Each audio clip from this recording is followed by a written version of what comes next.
Good evening. Carly Simon's memoir, Boys in the Trees, reveals a remarkable life, beginning with her storied childhood as the third daughter of Richard L. Simon, the co-founder of publishing giant Simon & Schuster, to a meteoric career in which she became the first artist in history to win a Grammy Award, an Academy Award, and a Golden Globe Award. The memoir recalls a childhood enriched by music and culture, but also one shrouded in secrets that would eventually tear her family apart. Simon brilliantly captures moments of creative inspiration, the spark of songs and the stories behind writing Anticipation, We Have No Secrets, among many others. Joining Carly in discussion tonight is New York Times best-selling author and award-winning magazine journalist Sheila Weller. Her prolific resume includes books, Girls Like Us, and The New Sorority, as well as major features for Vanity Fair, Glamour, the New York Times Book Review, and more. Without further ado, please join me in welcoming to our stage Carly Simon and Sheila.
Everybody here?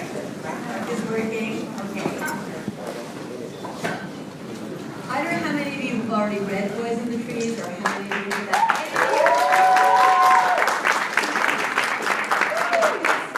This is a literary book.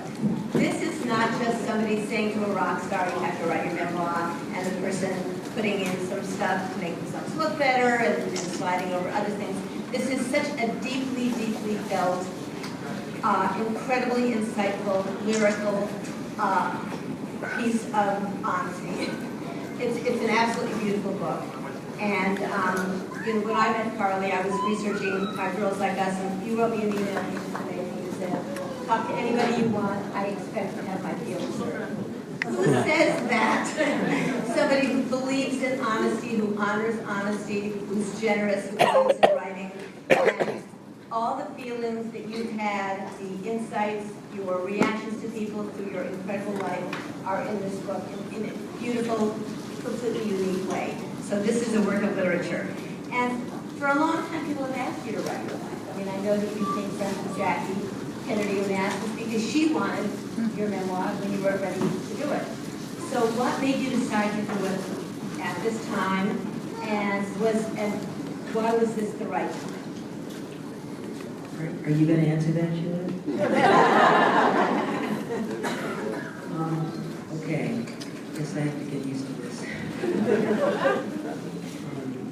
I just hope you notice my shoes.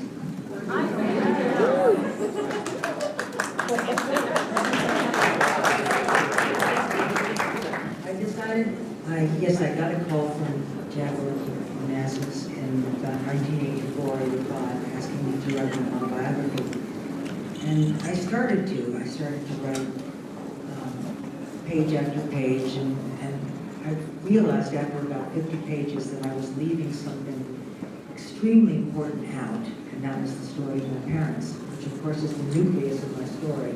And there was really nothing that I could say unless I revealed what that was like, what it was like to be the child of my two parents and the sister of my two sisters and my brother.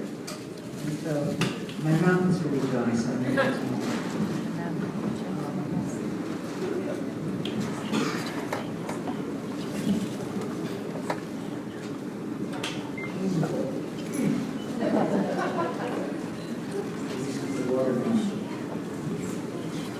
So without that nucleus, it was really difficult for me to write. And I realized that the big story of my childhood was living in a house and being raised in a very puritanical, ethical way about being very honest and believing in love, believing in married love, believing in, eventually believing in, or hearing that sex was something that went along with marriage and making babies. And then seeing something so very different in the atmosphere around my house and my own relationships with various boys in the trees. And so then I decided to not go ahead with the book that was originally going to be for Jackie, and instead I wrote Amy the Dancing Bear. Children's book about a dancing bear. But anyway, so that was what happened, and for about 8 years I produced these children's books. It was fun. Okay, great. The word relatable is used a lot, and Carly's book is too literary and brilliant to be able to just call it relatable. But there's so much about your childhood that is something that will give comfort to other girls who felt awkward. You had a stammer that was very difficult to overcome. You felt like the least attractive of your two older glamorous sisters, and you felt your father didn't love you. You spent a long time and you wrote this beautiful dedication. To my first Orpheus, Richard Simon, my father, my beloved hero, understood too late for peace to come in his lifetime. Chilling and beautiful. And, there's that saying, no pain, no gain. Do you think your introspection and your sense of wanting to express yourself in music came from having that complicated childhood with those hindrances that you had to overcome, like the stammer, like the, One thing led to another, and I couldn't talk when I actually got to be an age where I was supposed to communicate in sentences. It didn't occur like that. It happened that I had a terrible stammer, and so I tried to say, that happened. I tried to say. And so, at one point, my mother, at the dinner table with our whole family there, said, why not try just singing it? Try giving it a life of its own. Try tapping on your thighs until you get a rhythm going. Get the rhythm going and see if that makes it easier for you. And this was in front of the rest of my family. It was a little awkward and I was embarrassed. But by the end of the music lesson, I was going like, pass the butter, pass the butter, pass the butter, pass the butter. And it was jazz. It really was. It was a non-specific way of identifying with what jazz was and what rhythm was. And the melodies didn't come immediately with it, but they came shortly thereafter. So, okay. Irresistible to ask, were there some, because your book is so honest, and you are so honest, were there some events and people that were really hard to write about that you had to think, do I want to put this in? Will you share that? Yes, but I put them in anyway. They're in. Okay. Sexuality. I think we talked in the phone about this on Monday. We're living in an age now where consent is everything. That's the catchword for women. You have to consent to every single stage of everything with everybody. And it was kind of wonderful reading Carly's book and remembering a time when sex was just very different. There was a lot of sexuality in your childhood. Your parents went to a nude beach and ate proper cucumber sandwiches. There were childhood situations that had sex in them. And I think, I had the feeling when I wrote Girls Like Us that it took somebody who was a publishing, the head of a publishing house, his daughter, and a Sarah Lawrence girl, to make sex something that was more than just a heavy thing. Make sexuality something we can all be totally proud of and be very casual with, and be very easy with. And you said in the book at one point, I realized, in this, the part with Jake later, as you were getting to be a young woman, that sex, we all make our own rules about sex. What my parents had told me, what my mother had told me wasn't right. Did it feel liberating to talk about that? And do you think, you know, being so honest about experiences in childhood that involved seeing sexuality, experiencing it, you know, was that healing to write? Was that easy to write? Do you think it will help people now? Well, I don't know about helping people now, but I know that my own experience with sexuality came at a very early age. And it was definitely the kind of thing that somebody would have gone to jail for now, and might still be in jail. But I actually was in rapture. I was in love with this boy who was about, when I was 7 or 8, he was about 16. And his parents were friends with my parents, and he spent a lot of time with us. And the first time that he kind of introduced me, I wouldn't call it that, but the first time that he engaged me in his fantasy life or in his sex life, I was about 7 or 8. And I thought, because I had seen my sisters with boyfriends, that he was my boyfriend. But I also knew that there was something that I shouldn't say about it, that I couldn't really tell people that he was my boyfriend, because there was something illicit in the message that he gave me about what we were doing that shouldn't be talked about. But I loved him. I didn't see it as something that was corrupt or seamy. I saw it as something that he was my boyfriend, and I wrote about him every day in my diary. And I just wanted to be with him. And eventually, 2 years down the line, when I told my sisters about it, I said, you know, I have a boyfriend too. And I mentioned who it was, and there was a kind of a staggered sense of oh dear, we better tell Mom. And I said, please don't tell Mom. And I was trying to preserve this wonderful relationship because I thought it was wonderful. Now, I'm sure that now I wouldn't have thought it was so wonderful because I would have been taught not only stop for cars that stopped me on the street and men tried to lure me into the back seat, as my mother said, just don't, and if somebody offers you a cigarette, don't smoke it. It's going to be that awful thing called marijuana. But your mother was very hip. She was hip, but she was confused, let's face it.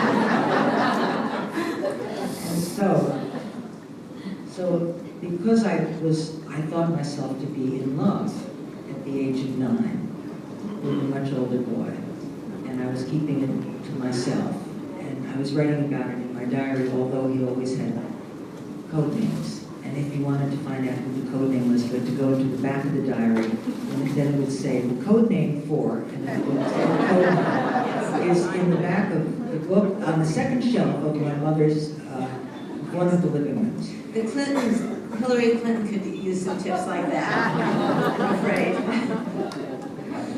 I kept it very well guarded, but my mother did send me to a psychiatrist when I was about 10 or 11 because I couldn't speak. I had this terrible stammer. I was having trouble in school, and it was ostensibly because of the stammer that she was sending me, although she did understand she had heard about my relationship with this boy Billy. And so I went to the psychiatrist, whose name was Dr. Flunshoffer, who had a theory that everything could be overcome by music, and that I would be able to let go of my secrets by singing them in a song. And since music was so already prevalent in my life, I would sing the words to what was bothering me. So he would start out, he said, you know Fred Astaire and Ginger Rogers? I can't help but doing the German accent, trying to do the German accent that he did. We do a Fred and Ginger song and dance. We do 1, 2, 3, 1, 2, 3, it's a waltz, 1, 2, 3, 1, 2, 3. How Humpty Dumpty sat on the wall. I said, no, that's not Ginger Rogers and Robert Fritz. So anyway, everything had to go to this 3/4 thing, and he said, Carly, did you ever get a boy to touch you down there? It was something really embarrassing like that. And because I was protecting my relationship, and because I didn't necessarily, because I thought this was all a joke, and Dr. Funsthofer was wanting to dance with me throughout the song. It was Twinkle, Twinkle, Little Star, actually, so it was Twinkle, Twinkle, Little Star, how I wonder how you are. Would you tell me things about a boy that touched you on the couch? Things like that. So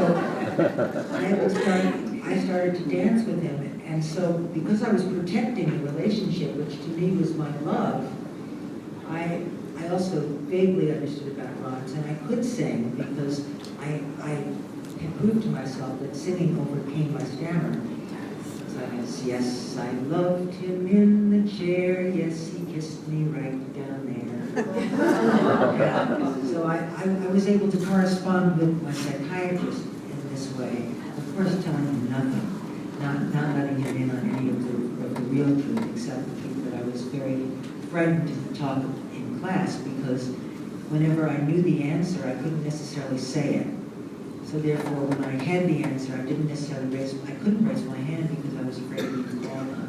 So that was something that collided right there in space. Just as my mother, she had collided with her feelings about sexuality because she brought a young man to live with us in our house who was her lover. And he was 22 years younger than she was. And my father was living in the house. And so there was this very fundamental belief that you reserved sex for very holy love that was sanctioned by one religion or another, or your own sense of spirituality. And yet she was obviously giving this young man the best piece of steak. You know, she gave him, when I would go for that tenderest part of the steak, she'd say, no, that's fine. And so I was confused, and I remember when I was about 12 saying to my sisters, Joey and Lucy, don't you think, aren't Mommy and Daddy in love? And they assured me that they were in love. And so when I saw my parents together, I asked them if they would kiss. And they attempted. It was rather a theatrical kiss. I remember he bent her over his arm and down like that. And I'd never seen them kiss before. And it was a very odd experience because I don't know where Bonnie was at that time. Maybe he'd gone to be in the war. I thought he was in the reserves in Georgia. But anyway, he was in the war as far as I was concerned for about a year. You bring up steak. Can I just? Yes, I'm sorry. Yeah. No. I thought I was alone. No. There's so much to cover. One of the most touching of many touching parts in the book is the time that you spent with your father when you really realized he loved you, and you were carrying a bag of frozen steaks and they all leaked, and you were in the train on the way to Stanford, and then he died, and then you had an important epiphany. Quote, a lot of my struggles were the same as his: self-centeredness, shame, inadequacy, ambition, depression. The songs I would someday write and sing were accompanied by an image of Daddy who was locked inside me forever. So revelatory and so interesting that women who have accomplished so much, like you and Jane Fonda, write so much about their fathers being so central after all these years. Do you want to talk about him and the image of Orpheus, which is so abiding and such a theme in your book? And he was your first Orpheus. Do you want to talk a little about Orpheus? That will come up later. My father was a great pianist, as well as being the publisher of many of his books in here, or the founder of Simon Schuster. And I imagine he would have approved of some of them, but the ones that he approved of, he really would have sold. He was a great salesman. And when he was in his prime, he was a great advertiser and marketer. In fact, he was the first person to realize that it was better to sell something for $15.98 than $16. But you got a lot more sales if you sold it for $15.98. And his first, what was it, 1598 for you? She's our realtor. Oh, It's telling but he was a great pianist, and that was his first love, and that's what he hoped he would be in his life. And his father wanted him to grow up and be a businessman, and so he didn't get to be the pianist that he did get to be it because he was it, and he played every night under the floorboards of my bedroom, which was right upstairs, and he played so beautifully. He was a classical pianist. He played Rachmaninoff and Tchaikovsky and Liszt and Chopin and Bach and Beethoven and all of the great Mozart, of course, and not too many of the modern composers, but he really, I mean, he was so good that Horowitz would not play after him. So when Vladimir would come over to the house, he would refrain from playing after my father had finished because my father was awesome. But therefore, it connects to Orpheus, who plays a big theme, or is a big part of this book, the theme of Orpheus and Eurydice, who was a Greek god, who was a god of love, he was a god of animals and flowers and living things and birds. He sang the sun up, he sang the sun down, he sang the moon up. He could do all kinds of things, and I became fascinated by the idea of Orpheus. I kind of latched onto him, and I said, oh, that's what I'm attracted to. It's somehow, it's not just the man, but it's the music and the man. And that led me into a lot of relationships with a lot of musicians. And there was something about it that just fit the cookie mold, you know? Okay, I got a signal, so we have to talk faster. Okay, talking about relationships with musicians. Few women writers in any genre write as passionately about love as you do. Next to your amazingly acute and witty descriptions of Warren Beatty and Mick Jagger and James, and let's pause for a moment, folks, and realize that that those three men were enamored of Carly. Aside from that, there was one of the first loves of your life, Willie Donaldson, a witty English kind of aristocrat, comedic producer. And there was a period of your life that was when you drank a diet drink that really was full of calories, and Willie broke up with you, and you were living with your older sister, and you felt kind of like very second fiddle, and you were trying to do an album with Dylan, and that didn't work out. You felt intimidated by people like, Al Cooper and Robbie Robertson, and you went through that period of time that a lot of us go through. Something big is going to happen around the corner, but you have to go through this bad period of time. So you did go through that period of time, and then you go and become a camp counselor, and you meet someone who is an anchor for your life and a lifelong best friend, Jake Brackman, and have one of the most interesting male-female friendships, just perfectly unique, where you know you're not going to get involved because it's too important to be friends. Do you want to talk a little about Jake and that period where Jake was the hub and he introduced you to a lot of fabulous men like Terrence Malick and Bob Rafelson, and he was kind of your guide, and he could kind of read your mind. And you wrote your first hit song with Jake, the first feminist love ballad, That's the Way I Always Heard It Should Be. So let's talk a little about Jake and that period.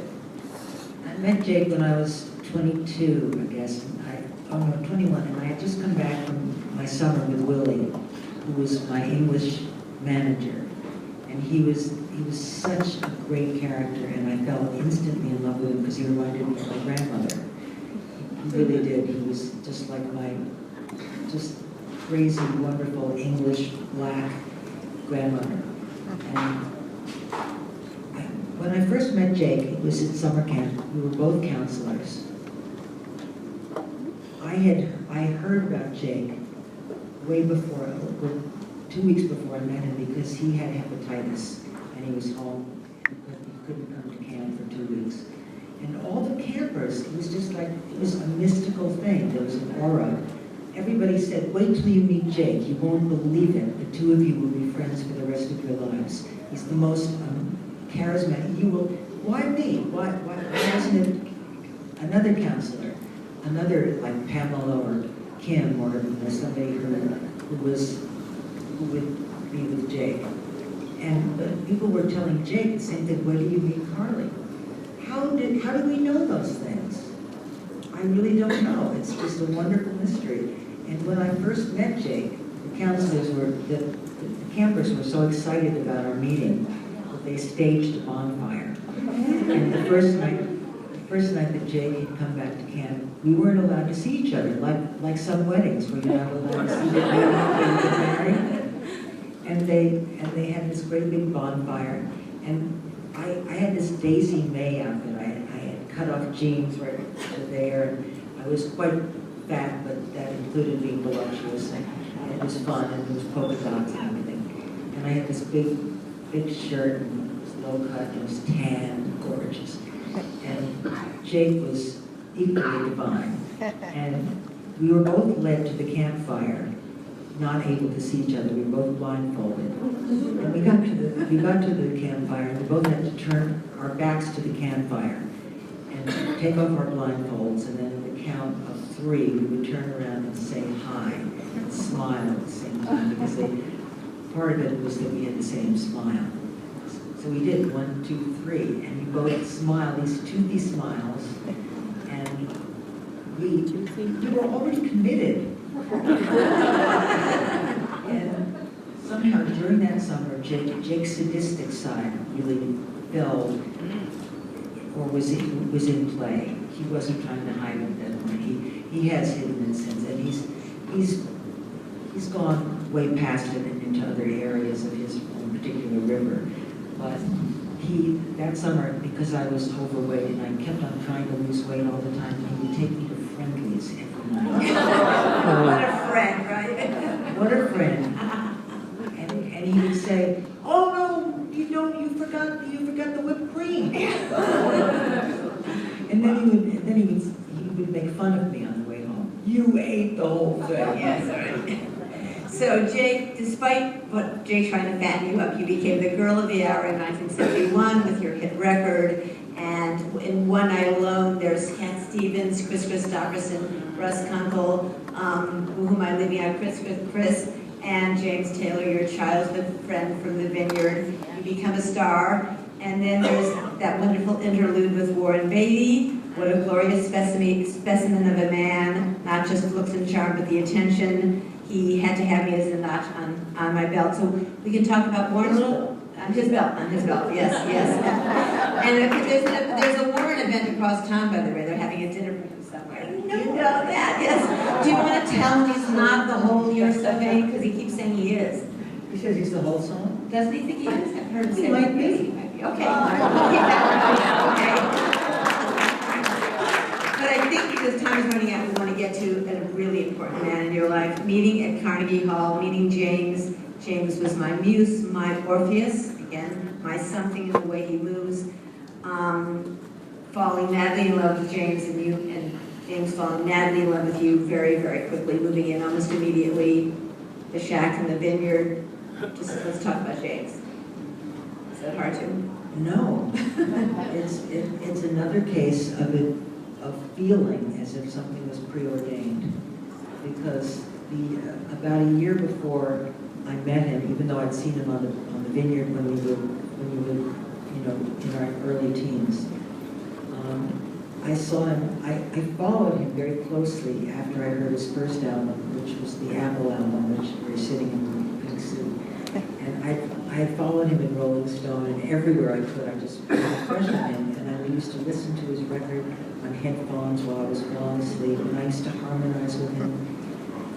And I hadn't met him, but I was walking home from the movie theater with my sister Joey one night, and I saw a picture of James on the cover of a Time magazine. It was the new soft rock.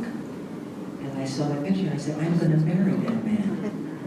And I just honestly felt it. It was like the campers must have felt it about me and Jake, that you're going to have some major destiny with Jake. And I knew it when I saw the picture of James. I said, "I'm going to marry him." Now, you know, how many women must have said that about him? Millions.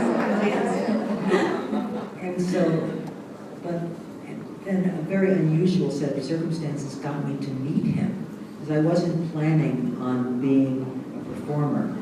I was planning on being a recording artist at best, but basically I wanted to make my first album to make it a series of demos that I could get out to other singers who were really singers who could take over from where my writing left off. And when That's the Way I've Always Heard It Should Be, which I wrote with Jade, started to climb the charts, the president of my record company, Jack Holtzman, called me up and said, Cat Stevens has asked you to open for him at the Troubadour on April 6, 1971.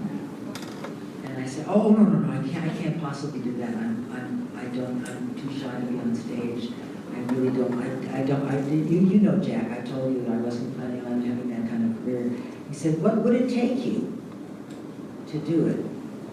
And I, who had read up on James Taylor, you know, every movement, every footstep I followed, I knew that he was on tour, so I knew it would be safe to say, get me Russ Kunkel as a drummer, because Russ was James's drummer. I would be on the road with James. So I knew I was safe, so I was in the clear. Until the next day when Jack called me back and said, we got Kunkel, when did the rehearsals start? So that, and I couldn't say no, so that ended up being the first night at the Troubadour opening for Cat Stevens. And afterward in the dressing room, I went back up to the dressing room after the second show. There were 2 nights every night. And there was James sitting in the corner of the room, just sitting on the floor, barefoot, and just gorgeous, in these reddish-brown corduroy pants, wide whale shirt. And I just remember, and he hardly said anything because his girlfriend, Joni Mitchell, came to the door and said, James, we have to go. And so she took him away from me for another half a year, and then it wasn't until Thanksgiving of the fall, well, it was the same year, but it was the fall of after the spring, after the summer. Speaking of people taking people away, so then you and James met at Carnegie Hall, fell madly in love, and you're working on a song that's called Bless You Ben, right? Bless You Ben. And suddenly Bless You Ben morphed into something called Ballad of a Vain Man. And then suddenly Ballad of a Vain Man morphed into something called You're So Vain. And you and James are madly in love, and he basically asked for your hand in marriage to your mother. You go to London to record You're So Vain, and somebody who you'd met previously, who you looked a lot alike, and there was some electricity there, and why wouldn't there be electricity there, calls you when you're recording You're So Vain and says, Connie, it's Mick, I'm downstairs, it's Mick, can I come up and help you with your album? Or something like that. And he comes. So you're virtually engaged to James. Mick helps you. I wasn't. Not yet? Okay. In fact, that's probably the reason that James asked my mother. Very smart to have someone like Mick Jagger come in and fall in love with you when you're about to He didn't nail the fall in deal. love with me. He Well, was not in love with me. Yeah, but anyway, you had this, you had this thing that he was married to Mick Jagger. You had this, it was almost like a movie where you were making this fantastic hit record. It became a killer hit record, and Mick Jagger's singing on it. You're in love with James, but there's an electricity with you and Mick. So let's talk about actually how you and James got engaged from that point. Well, what happened the night that we were doing the backups to You're So Vain, I was being produced by Richard Perry, who's a wonderful producer, very, very well known. Did Harry Nilsson and the Pointers and Barbra Streisand, and he was, you know, Ray Charles. He's done everybody, he's recorded everybody. So he was the one really who directed Bless You Ben and turned it eventually into You're So Vain, which took me for a year to find that song, because I had You're So Vain, you probably think the song is about you, in the back of my notebook. And I couldn't connect it to anything. And then, all of a sudden, there was a party in my apartment that my sister gave. And this man walked into the party, and a friend of mine was standing right next to me, I get all my good lines from friends. And my friend said to me, look, doesn't he look as if he's walking onto a yacht?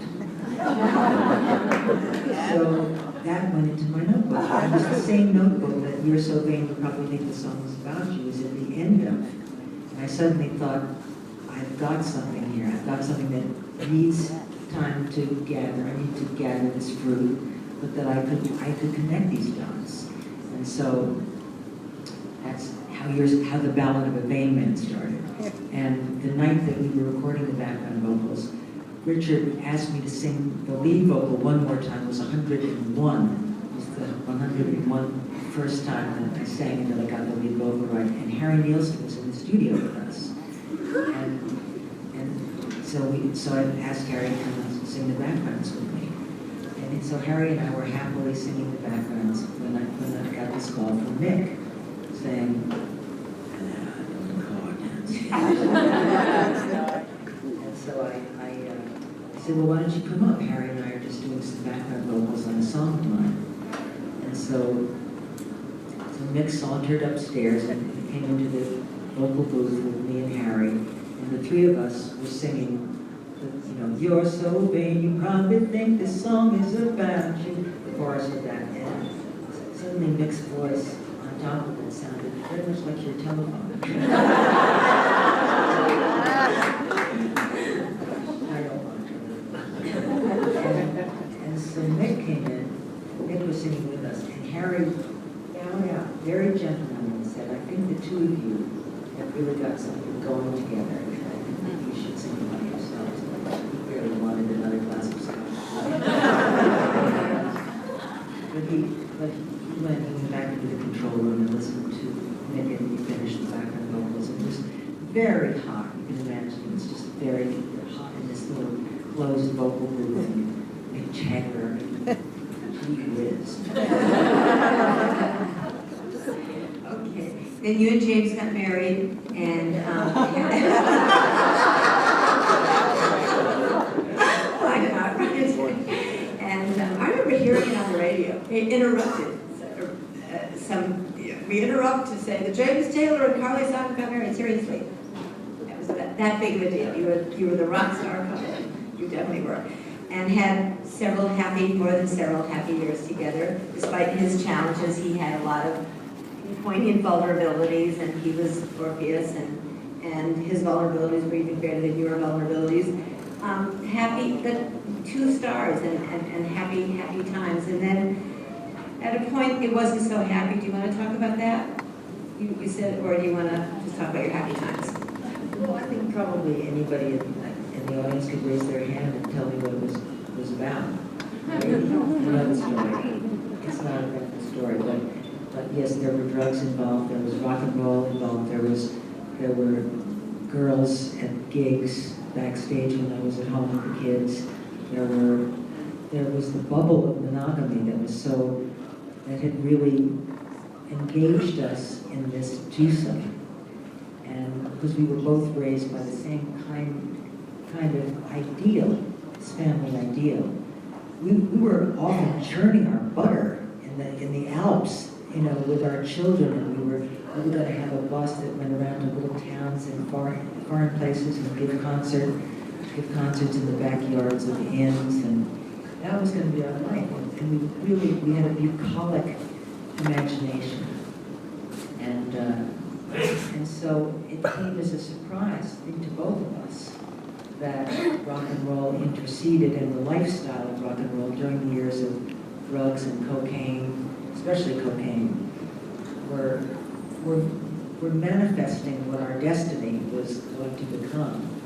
And even though I had gotten very good at looking past things that I didn't want to see, eventually it was impossible to look past, even though the chords and the harmonies that he and I sang together until the very end were just so beautiful and so, it was like a perfect fourth. If anybody knows what that interval sounds like, it was more like a perfect fourth than a perfect fifth, which was too much of a resolution. There was this edge, and where our voices merged together. It was very, I felt husk in my voice. James has a lot of clarinet kind of recorder flute like piercing. And so he would pierce through my husk. And it was very hard to ever think of living without that. And the music that I think we made in the spheres around us, which I believe in anyway, because I think that it doesn't go away if you have children with somebody, especially for a woman, because if you the mitochondrial DNA, you have some of the father's genes, genetic material. Is anybody here from Scientific American? But it does happen. So I genetically have some of the material of my children's father. And since then, I only have children with that one man. That's a particular space that he will always hold. And it's been difficult for him to adjust to that reality, because he has a totally different reality. How much time do we have? You gave me the... Okay. This is one of the most poignant and I think illuminating parts of your book came toward the end. And of course, the book ended with kind of the end of your marriage to James. There's much more in your life that went on. More hits, more awards, more marriage, more many things. But you were taking on the notion that, you know, we kind of live in this era when we're told, you know, what's called past is past, and you're going to go on to something better and bigger, and don't let, you know, anything in your past hold you up, and don't say that you're sort of stuck on an era of your life that's not a, you know, a feminist thing to do. And you put that to rest very beautifully, and I think in a way that really is relieving to a lot of women. You say, I'm not a person who lets go of the past easily. Over the years, I've learned something that has made my life easier. I've stopped trying to stop loving. If the rules decree that you are allowed to love only if that love is reciprocated, then whoever made up those rules is cutting an important part of their authenticity away. That my heart might have been broken, but the brokenness doesn't stop me from loving. It's not about masochism. I think that's a beautiful way to describe how this part of your life, your marriage to James, still resonates. You're still living in that house. Some of his things are around, and you're fine with that. That hasn't kept you from going on with your life. And I think that's an important message. And you felt relieved writing that. You felt right. You Yes. felt good about that. I felt guilty about loving him for so long. I mean, I thought, why? Because people said, just get over it, for God's sakes, you know, your life has gone on. And I much prefer to assimilate it, not to get over it, but to assimilate it, and to the parts that were so loving are still there, and they're in me, and they're given to my children and to his children, and I feel that I have more to give. I've learned so much, I mean, in my relationship with him, I've learned so much about relationships, not only with rock and roll singers, but about men in general, and men and women, and women and men, and I feel that my heart is more open. There's more room in a broken heart. But it's true. There's a sense about getting older and accumulating and assimilating and living with new information which gets reborn in different ways. And so when I finished the book, I was so happy that was the concluding, that I was able to conclude that message. I think it's very helpful to other women. You're going to read something. I think it's a time, Eric? Yes, Eric. Okay, good. You want to read that passage? I was going to read a passage that when I discovered that my father was haunted, and it was the end of a tryst with Billy, with this boy Billy, who I was so enraptured in, and I was too young. And we had been down by the swimming pool, and I walked up to the tiny house where it's a beautiful mansion. So I say, I was falling in love with Billy. Lucy was in love with her boyfriend, Marty, and Joey was in love with her current paramour. And Mommy, well, Mommy, I didn't know yet, but she seemed to be waiting, just waiting.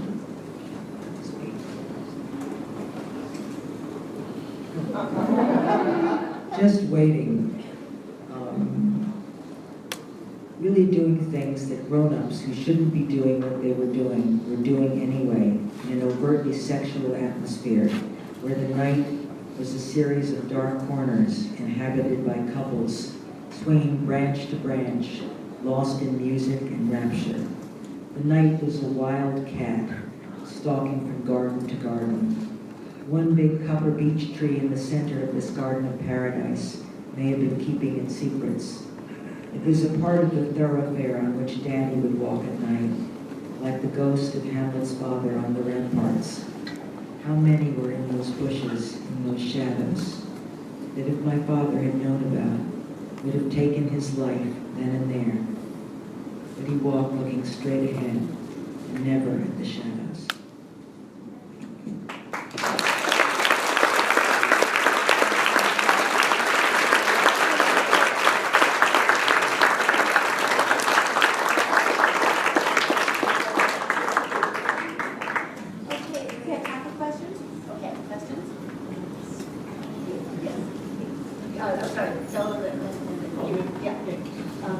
Well, I think that that's the way I've always heard it to be, is one of the most touching songs that I've ever heard.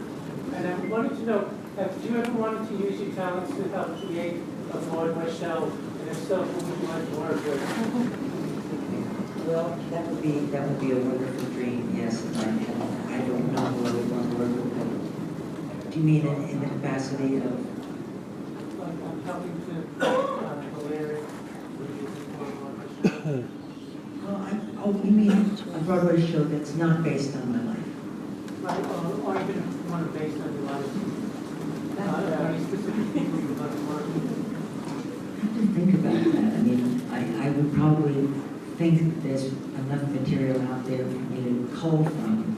On the other hand, perhaps they would want a totally new score, and I'd be up for writing that because I'm in my mind, I'm always writing a song. And so there's always a melody that's going on. Usually it's trash, but I can take them just as I took the lyric of You're So Vain and put it in a certain place and then have it combined with another space later on. And who I would want to play me, who I would want to direct, I just don't know. I'll be thinking about it and I'll call you up. Okay, you, yes. What would you like your legacy to be future generations? The question was, what would you like your legacy to be for future generations? The first thing I think of is just to be able to acknowledge oneself gracefully and to be able to forgive yourself for all the obvious, you can't get through life without making a whole lot of mistakes, but being able to accept them as a part of the larger self and to learn from them and to pass them on. I think learning something really requires not only hearing it and learning it, but doing it and then passing it on. You. Side note, Nathan Copeland and I went to high school together at Northern Catholic Mass. Take me over to Rusty's house, take me to Rusty's, my dad's drums, and hand me this, and he would show off. Leah's son, right? Yes, yes, so he would show off all the time. And you know how Nathan is, he's very successful with this. My question, I think you had Steve Gadd playing at least one of your records, right? Oh, yes. So, I'm a drummer, that's why he would have those drums on. What was it like when you could play with the best musicians of the day? Gadd was at his height, so at his daughter. You're playing with these monstrous musicians. How does that elevate your, it's got to be, I'm a musician, so it's got to, when you play with people of that caliber, it's got to bring out the very best of you. You could just talk about, you're working with the best of the best. Drummer was always the guy. I loved drummers. I had a real thing about this drum sound, the way the tom-tom sounded when it was tuned, everything about the way the hi-hat hit, but especially more than anything with drummers, where the the beat is. Because some drummers play exactly the center of the beat, and that to me is not, I don't feel it there. I feel it a little bit back. I feel it at just very last second that you could be indicating that beat, that you would hit the drum. And Russell Congo is just brilliant in that. So is Ricky Morava, do you know? Oh, sure, Richard, Yes, Ricky and Jerry, and Steve, and they're just the people that I was fortunate enough to work with, taught me so much about what I liked, about how I felt, because you form your tastes in so many ways. You form your tastes by listening to other people who do what you do or who do something similar. You say, oh, I like that, I'm going to imitate that, or I'm going to get attached to that in some way.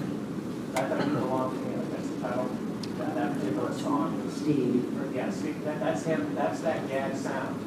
Well, that's stuff. That's the whole band stuff. Correct, I mean, that, you can't beat those musicians. No. Yeah. Ronaldo Pretty, Gail, Richard T. They're the best, Yeah, that's gotta be great. Margot, thank you. question? Who do you listen to? I listen to a handful of very eclectic things that I have. I've collected CDs over the years. I don't listen to the computer, so therefore I listen to a whole CD, which I think is healthy.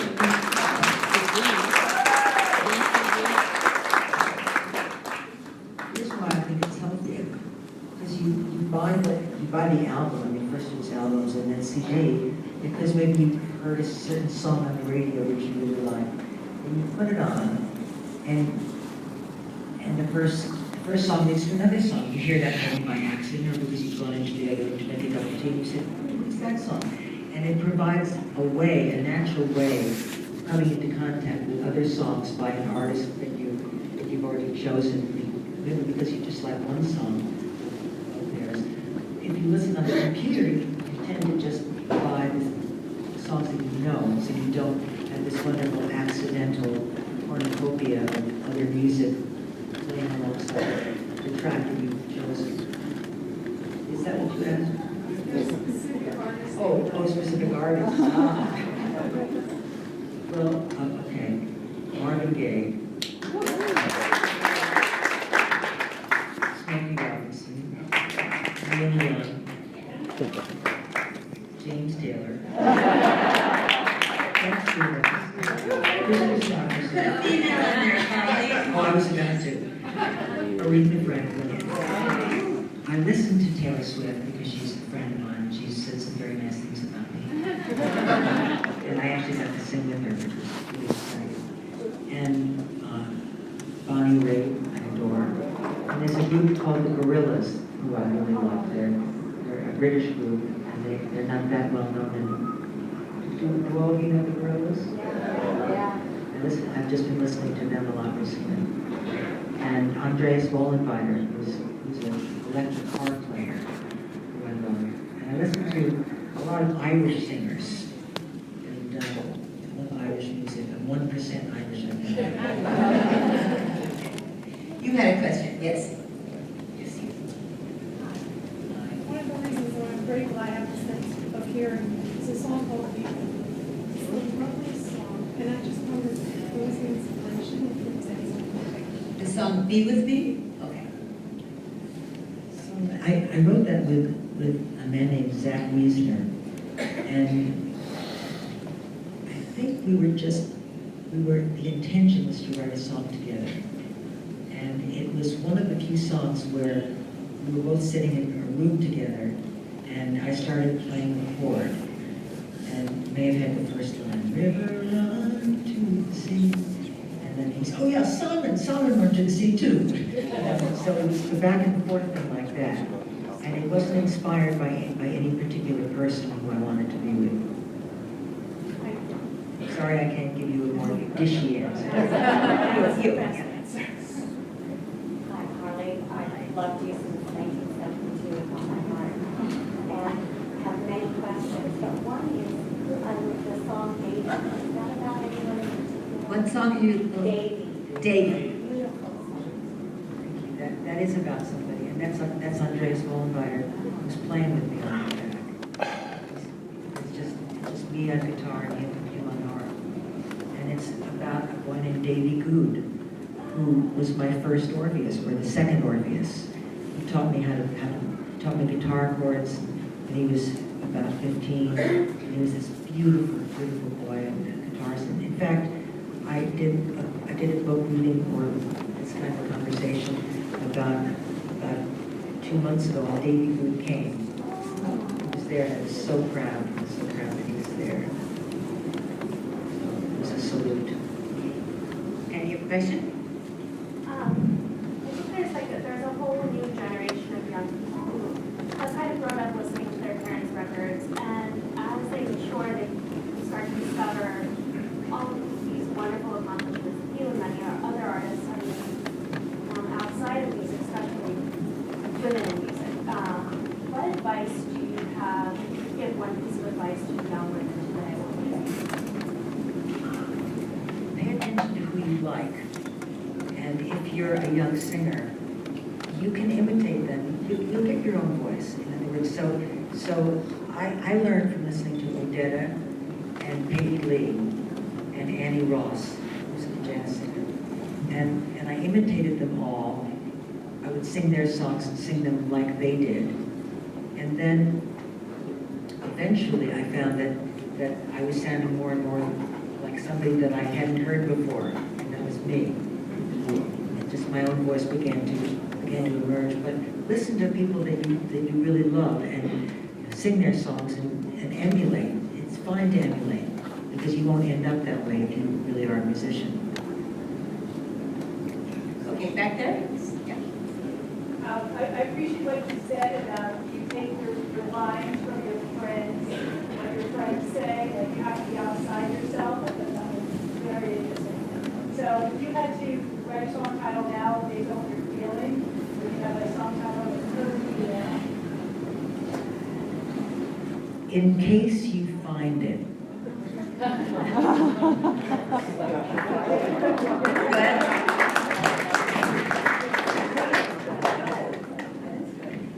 Okay. Lady in the blue back there? Yes, you. No, you. How did classical music influence your career? How has classical music influenced your career? Osmosis, definitely, listening to my father play. But then I also, in chorus in high school, I sang before Requiem, I sang Mozart Requiem. I was usually the alto soloist. I could stand up. And I just was exposed to a lot of classical music. My eldest sister is an opera singer, was an opera singer, and she was very, very successful. She was telling me the other night about all the great conductors that she sang with, and I said, who was your absolute favorite conductor? She named somebody I'd never heard of, Gianni or something, an Italian. She said, and Herbert von Karajan. So those two were her favorite. And she told me stories about singing with Leonard Bernstein and Andre Previn and all Zubin Mehta. And so she was all, I lived with her for about 3 years. And during those years, I heard, I heard the exercises, but I also heard her rehearsing with some of the great baritones and tenors of our time.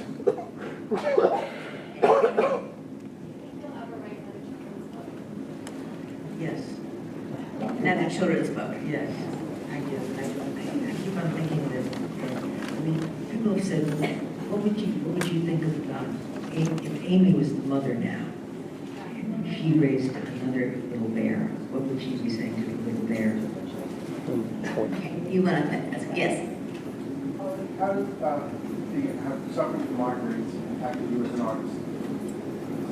In fact, you saved my life, but as a child I was in bed for an entire year with a migraine. I thought I had a brain tumor, and every time I went into the MRI tube, your music came to me. And that's why I'm here. That's why I'm in the side I am with everyone.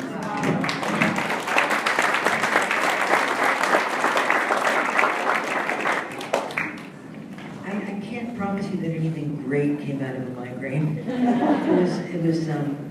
There was a lot of downtime in my life, and maybe the downtime was a form of hibernation and just gestating the material that I might have thought about. Like, I mean, now I'll start thinking about, in case you find this, and I'll put that in my notebook as soon as I get home, and I'll wrap things around that. So, but the migraines are they're so difficult. I used to have them at least 5 days out of any month, and they would come together, and just for 5 days and I tried to be normal, just as I have my whole life tried to be normal. Thank you. I think we're, right, we have decided, two more minutes, 2 more questions, okay. Okay, you deal. I have nothing profound to say other than I absolutely love you. My daughter's named after you. This is my Carly Simon hat. You are the first chick I ever knew and wanted to be like.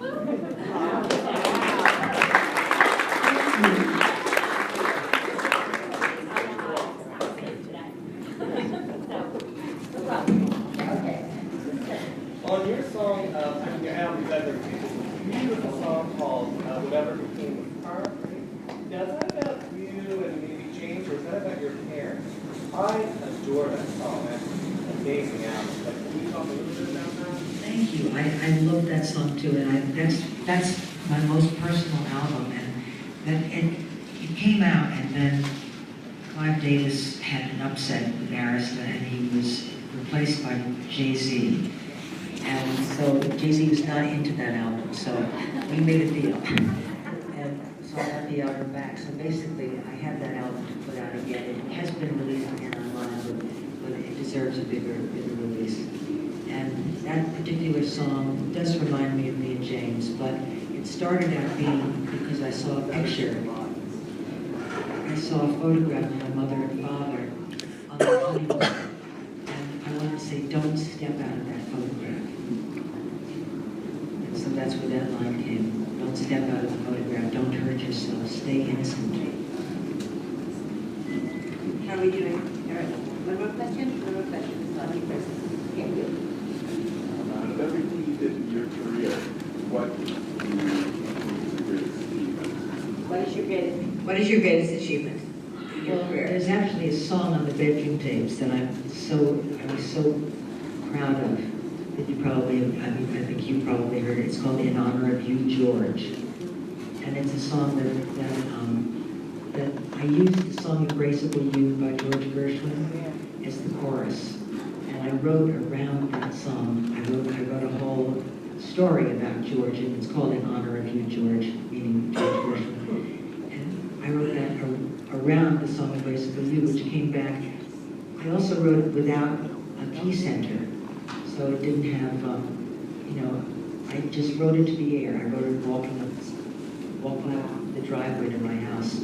And I got my friend T. Skoll to orchestrate it to sort of make chords out of what I had sung. And then I asked, thinking it would never happen, I asked the Gershwin estate if they would have a co-write with me.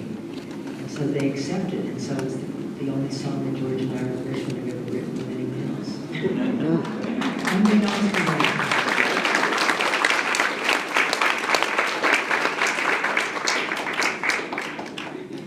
Ladies and gentlemen, thank you so much for coming out tonight. Let's have another round of applause.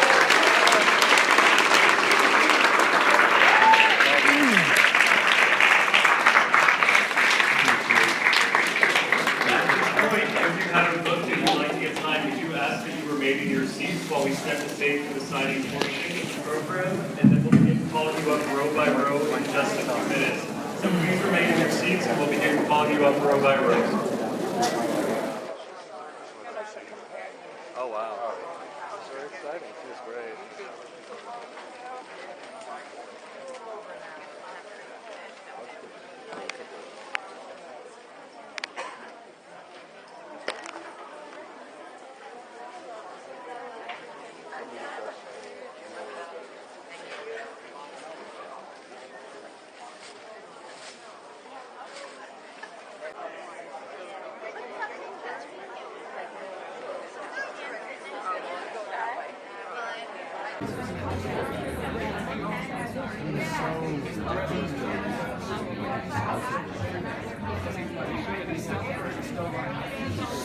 was up there forever.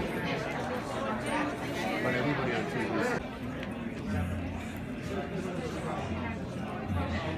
8 hours ago, he was disinvolved.